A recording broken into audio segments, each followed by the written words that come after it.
Mesdames, Mademoiselles, Messieurs, bonjour. Merci de nous recevoir. Donc aujourd'hui, nous sommes avec M. Cheikh Gueye, qui est le maire de Dieuppeul-Derklé, pour votre émission L'élu du mois. Monsieur le maire, bonjour. Bonjour. Voilà, donc aujourd'hui, nous sommes ici à Dieuppeul-Derklé pour avoir un entretien avec M. Cheikh Gueye. Monsieur le maire, nous vous félicitons tout d'abord pour votre brillante élection lors des élections du Haut Conseil des collectivités territoriales. Et vous venez d'être installé officiellement par le président de la République dans votre nouvelle fonction. En quoi le HCCT peut-il être utile aux Sénégalais? Merci. Permettez-moi tout d'abord de rendre grâce à Allah subhanahu wa ta'ala et de prier sur son prophète Seydina Mohamed. Surtout que cet entretien se déroule dans un mois de Mawlud qui célèbre la naissance et les bienfaits et du prophète et de la Oumma islamique. Pour répondre à votre question, je voudrais tout d'abord remercier ma coalition, la coalition And Taxawu Dakar et tous les élus de Dakar qui ont voté pour cette liste et ce qui fait aujourd'hui que nous sommes Haut Conseil. Je suis convaincu que le Haut Conseil des collectivités territoriales peut être un instrument d'approfondissement de la démocratie et de la bonne gouvernance locale. Mais il appartiendra aux hauts conseillers de se battre et surtout d'avoir des avis conformes aux préoccupations des collectivités territoriales. Vous êtes sans savoir que depuis l'avènement de l'acte 3, il y a des questions sur lesquelles les collectivités territoriales attendent encore des réponses. C'est le cas du financement des collectivités territoriales, c'est le cas de la mutualisation, c'est le cas des relations même entre les collectivités territoriales, c'est le dialogue des territoires. Donc sur toutes ces questions, les collectivités territoriales ont besoin d'avoir des réponses pertinente, durable et efficace.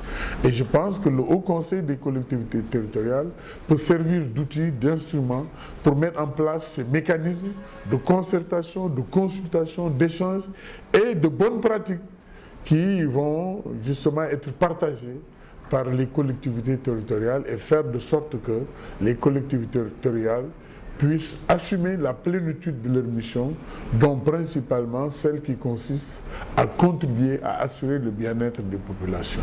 Mais justement, par rapport à l'acte 3 de la décentralisation, avez-vous des problèmes? Oui, comme toute réforme, il subsiste encore quelques difficultés. Mais je suis d'avis qu'avec le génie du Sénégalais et surtout la bonne volonté des uns et des autres, on peut arriver à les surmonter. L'obstacle majeur aujourd'hui, c'est le financement des collectivités territoriales.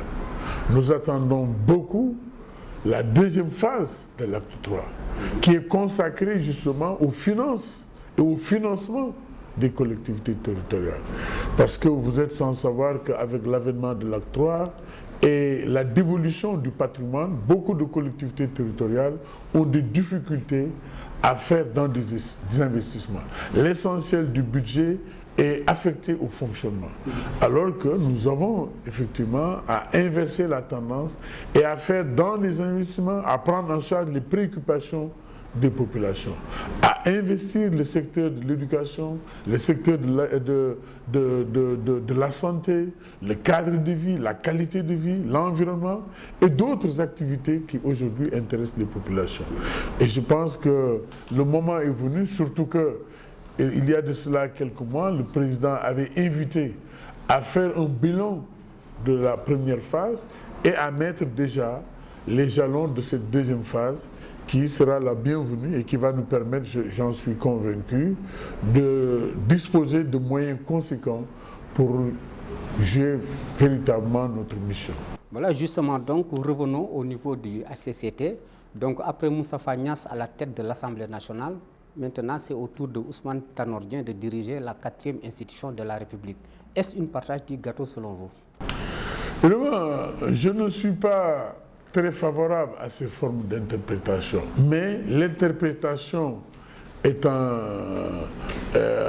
là, chacun ou chacune peut interpréter à sa façon. Mais ce qui importe pour moi, moi qui pense que mon pays le Sénégal aujourd'hui doit faire des enjambées, de grandes enjambées, pour justement se positionner parmi les pays les plus développés de la sous-région, d'Afrique et même du monde.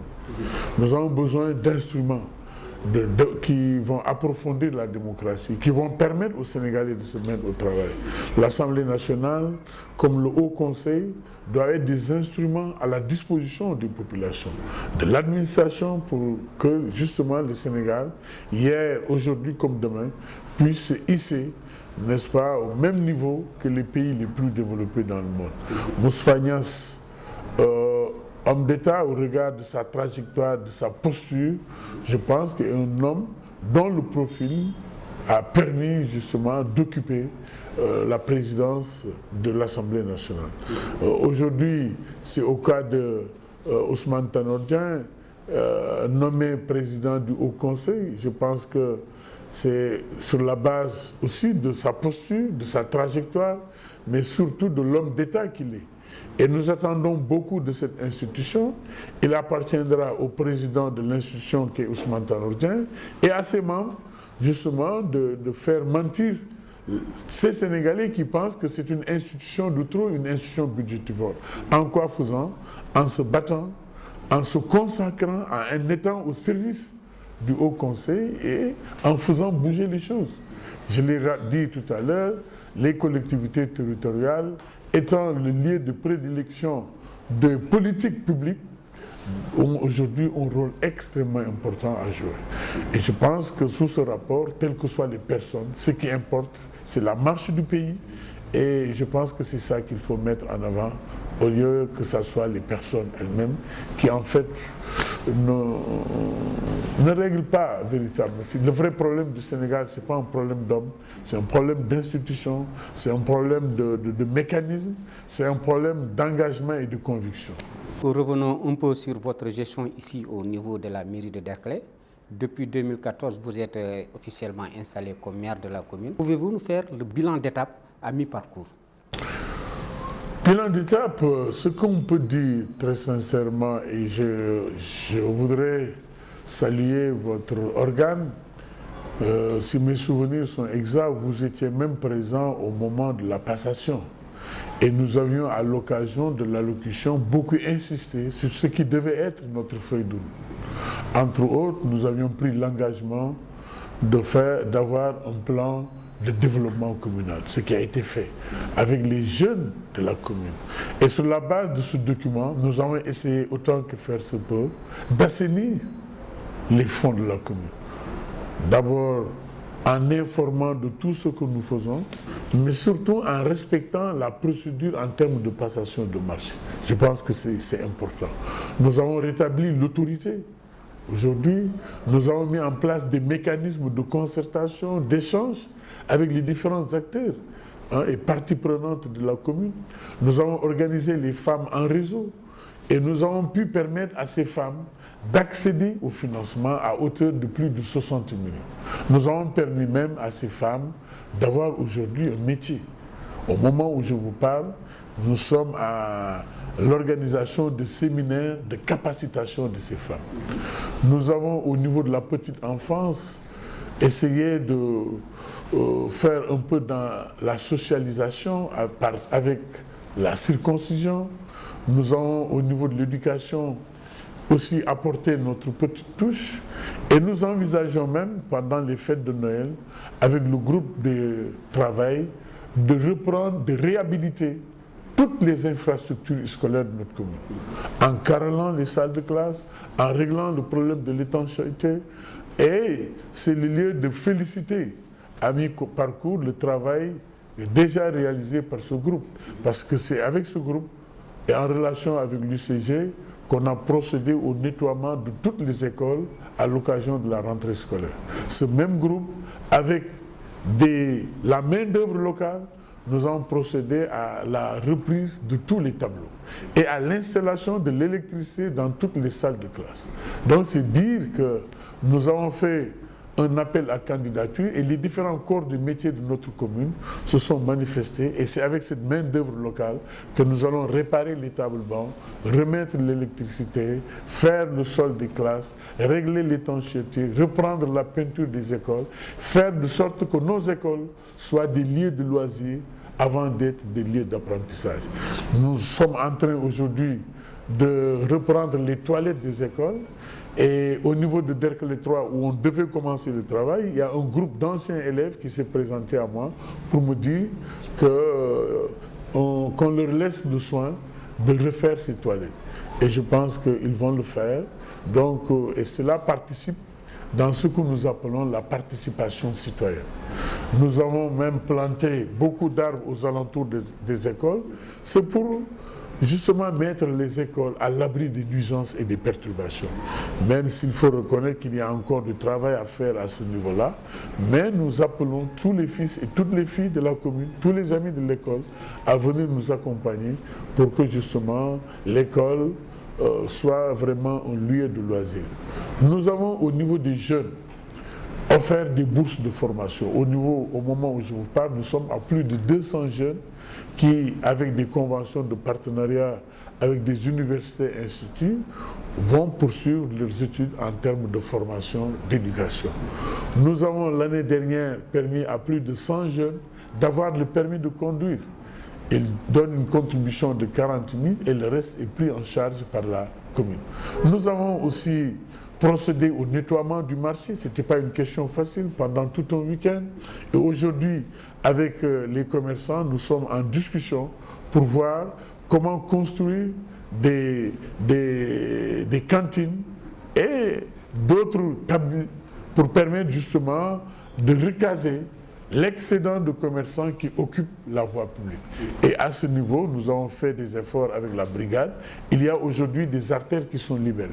Au niveau de la voirie, particulièrement à Dieuppeul, nous avons repris l'essentiel de la voirie communale. Et dans quelques jours d'ailleurs, nous allons finaliser la première tranche de la voirie. Il y a quelques routes que nous devons finaliser. Au niveau de l'éclairage public, nous avons renforcé l'éclairage public. Aujourd'hui, les points lumineux, c'est dans les communes. La commune est illuminée grâce à l'appui de la ville de Dakar. Elle est illuminée. Il y a maintenant le pavage qui connaît quelques difficultés, mais j'espère que d'ici quelques jours, nous allons contourner ces obstacles et paver certains espaces et endroits de la commune.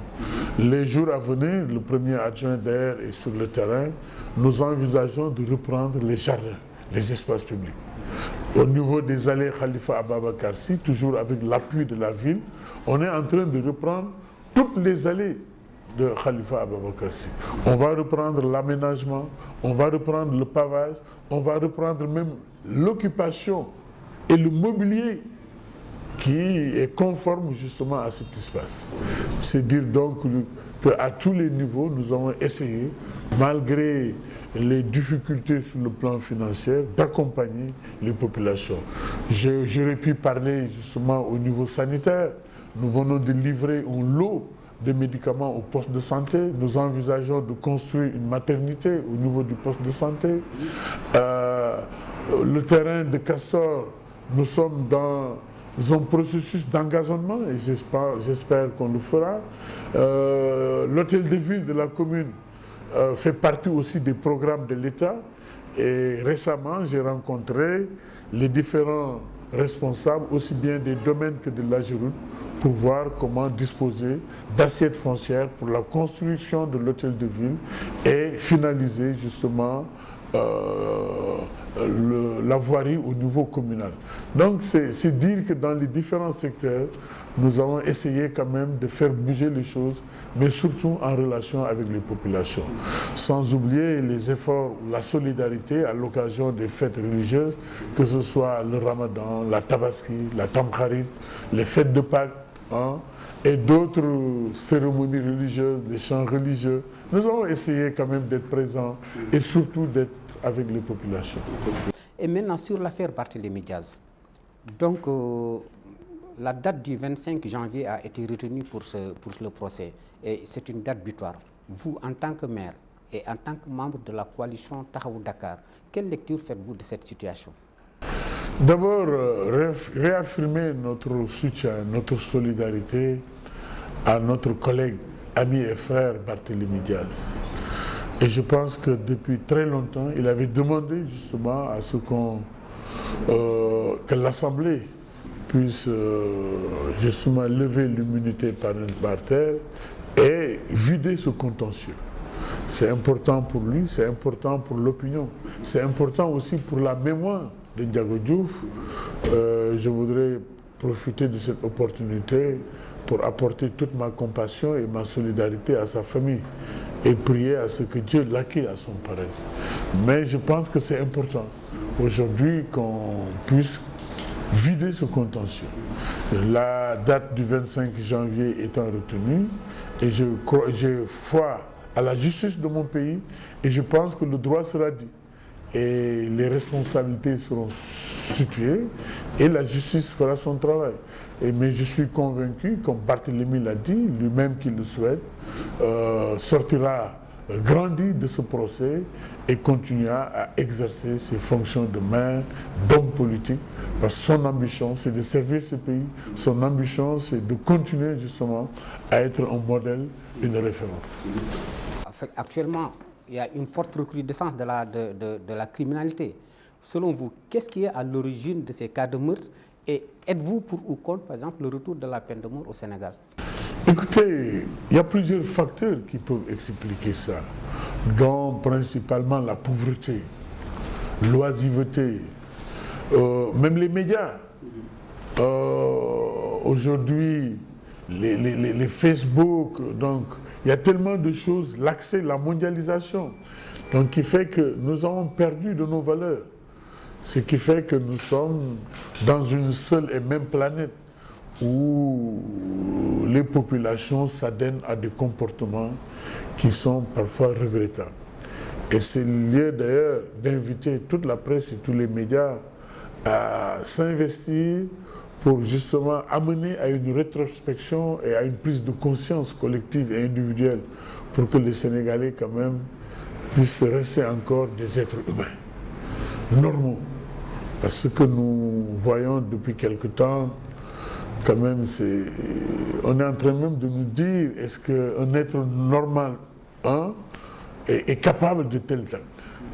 Donc je parlais de pauvreté, de sous-emploi, de provocation même parfois, dans un monde où il n'y a que des gourgourous. Quand on voit à côté qu'il y a des Sénégalais qui gaspillent, qui sont dans l'opulence, dans l'arrogance, parce qu'ils sont... Ça peut poser des problèmes. Il y a un problème d'éducation aussi.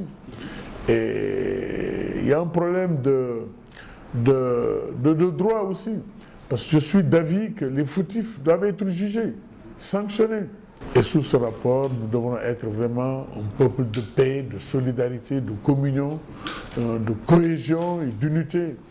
Mais depuis quelque temps, ce à quoi nous assistons en tout cas, doit faire réfléchir tout un chacun. Et je pense que l'État central, les collectivités territoriales, les autorités religieuses, les personnalités, les médias, chacun quand même a son rôle et son mot à dire pour qu'à l'unisson, nous puissions nous retrouver autour de l'essentiel et rester ce que nous devrions continuer à être, c'est-à-dire un peuple de paix, un peuple de concorde. Le retour de la peine de mort peut résoudre la situation actuelle? Je ne pense pas que ce soit la solution, mais prenez l'exemple des États-Unis qui appliquent la peine de mort. Mais ils ne s'en sortent pas.